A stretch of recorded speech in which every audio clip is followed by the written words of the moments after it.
কি গরম, কি গরম রে, কি গরম যাচ্ছে, কি গরম যাচ্ছে।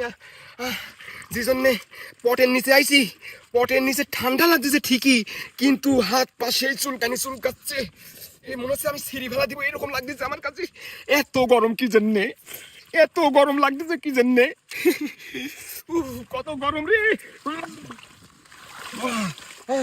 মনে হচ্ছে যে আম কাঁঠাল পাকার দিন, তো এই জন্য মনে হয় এত গরম। দাদা আমি তো গরম সহ্য করতে পারতেছি নি, গরম সহ্য না করতে পারি মাথার চুল আমি কাটি ফেলা দিছি, টাক হয়ে গেছি দাদা। তা ভাবেও তো গরম যাচ্ছে না আমার, আমি কি করব দাদা, আমার তো সহ্য হচ্ছে না গো। চুলকাচ্ছে রে, সেই চুলকানি চুলকাচ্ছি। কোন দিকে যাব আমি, আমি কোন দিকে যাব, আমার তো খায় ফেলা দিলি রে কস্তুরি। ও মা, আমি শেষ হয়ে গেল রে, আমি শেষ হয়ে গেল। আমি আমার জীবনটা শেষ হয়ে গেল এই গরমে, এই গরম আমি আর সহ্য করতে পারতেছি না।